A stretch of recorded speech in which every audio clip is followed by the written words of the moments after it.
Welcome back. The next step in our discussion of our ancient Roman civics, now that we've talked about the patrician and the plebeian classes, is to now focus attention on this newer class called the Equites. The Equites name comes from the Latin word for, first of all, a horse, which is equus, like in English, equestrian, and then a person who can ride a horse, which is eques, essentially equivalent to our knight, for instance. But Equites extends quite a bit further than just simply the raw ability to ride and own a horse.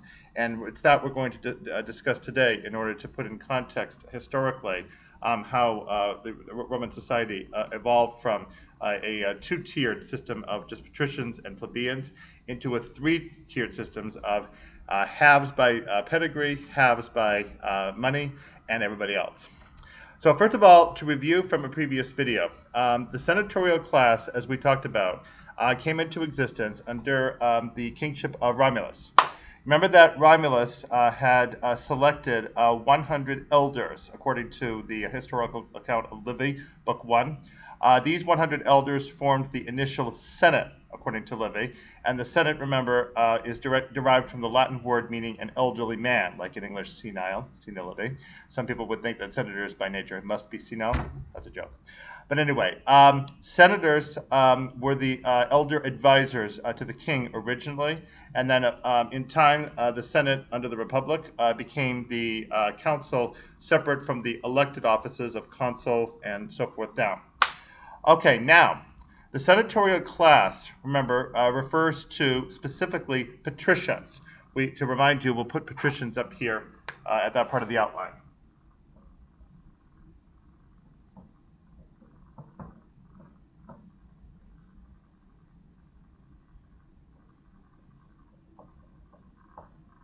And patricians, remember, is derived from the Latin word patres, meaning father.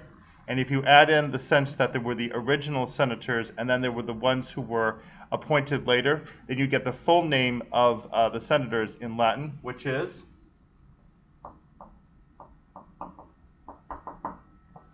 patres conscripti. Sometimes also patres et in Latin, et conscripti. We're not entirely certain whether the et was or was not supposed to be part of that original designation. So the patricians, again, our understanding of the English word, are those members of Roman society descended from the original senators and therefore belonging to senatorial families and therefore essentially forming the aristocracy below which are to be found all of the plebeians who are not descended from senators. All right, now, plebeians, as we talked about in the previous video, initially were one large mob underneath the patricians. Initially, they underwent a successio in 494 BC and formed their entirely new government that consisted of tribunes, who were the leaders of the patricians, whose responsibility was to ensure that the patrician Senate did not do anything in the way of legislation that might hurt the plebeians. So you have the plebeian leaders, the tribunes, and then you have the plebeian assembly, and those bodies are separate from the patrician senatorial class. And as you can imagine, that deepens the split between the two sides. But now, we talked also last time about the two major years in which legislation was passed that enabled the plebeians to rise through the ranks that previously had been restricted specifically to patricians. That was 367 BC and 342 BC. Once that happens, you now have unexpected new opportunities for plebeians who might be better connected or more capable or better oriented in terms of business, the ability to travel overseas, in terms of marketing and such. And so you have this new class referred to as the Equites. Initially, the Equites were looked down upon pretty severely by the senatorial class, but by the time you come into the Roman Empire, the Equites was a fully established class right alongside the senatorial class. Whether they ever became fully respectful of each other is an open question. But the Equites class did indeed rise in respectability gradually through the Republic and eventually into the Empire. So, all right, what defines the Equites class? This is actually vital for understanding the of evolution of Roman society that's eventually going to contribute to the breakdown of civic order in the Roman Republic in the very late years, as we'll talk about in future videos.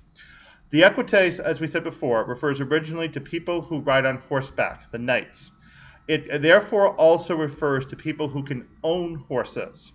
And it must be understood that a horse is a very expensive animal to own. Only relatively wealthy people can own them and train them and feed them and take care of them and so forth. And being able to serve in the cavalry in the army in both Greek and Roman societies was a fairly high-ranking position because essentially one had to supply one's own equipment in general to serve in the military, and that would obviously include horses in the case of the cavalry. So you have the knights, who therefore are not members of the senatorial class. So they are in fact plebeians, but they are wealthier than most of the other plebeians by virtue of their success with business or what we would now today call real estate, deals of different types, the ability to be merchants and have ships and travel in different places. A lot of that is going to contribute to the Equites class. Now, we're going to talk increasingly about Roman military expansion.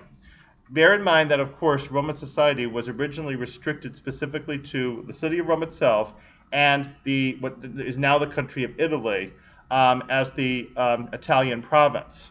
In time, however, pretty rapidly, starting in the early to middle 200s BC, the Romans are going to expand outside of Italy to nearby locations. So Sardinia, Corsica, Sicily, down into North Africa, gradually over across the Balkans, down into Macedonia and Greece, and eventually up north into Gaul, that's now where France is, further west over to Spain and Portugal. They're going to try their best with Germany. They're not actually going to be successful, but they are going to get all the way eventually into Britain. And they're going to go further east than Greece, over into Asia Minor, and even as far east as India, essentially taking over all the territory that originally had been conquered by Alexander the Great to set off the Hellenistic period in ancient Greece. So all of that eventually is going to come under Roman control. Now, obviously that goes in steps. But the main thing to realize is as the Romans expand militarily from just their single province of Italy, this way and that way and all different directions, the Romans all of a sudden get a great deal more territory under their control, and they have access to many more places at which they can do trade. They have access to raw materials, they have access to other peoples, other civilizations, other products, services that they can go back and forth. Obviously with the Greeks you can get literature, you can get art and music and such that now can go back and forth, and so forth. So there's a real financial, entrepreneurial opportunity here.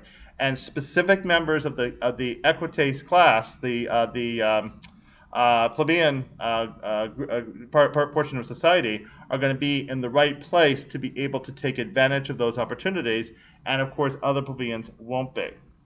So the Equites class, therefore, is this essentially business-oriented class that makes a name for itself on the basis of what they accomplish as opposed to their family background.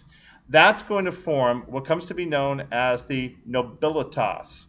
Now, it does look like the English word nobility, and there is in fact a relationship between the two words, but it's not quite the same thing. We're not thinking of like barons and lords and so forth, the way you might think of nobility in much later days.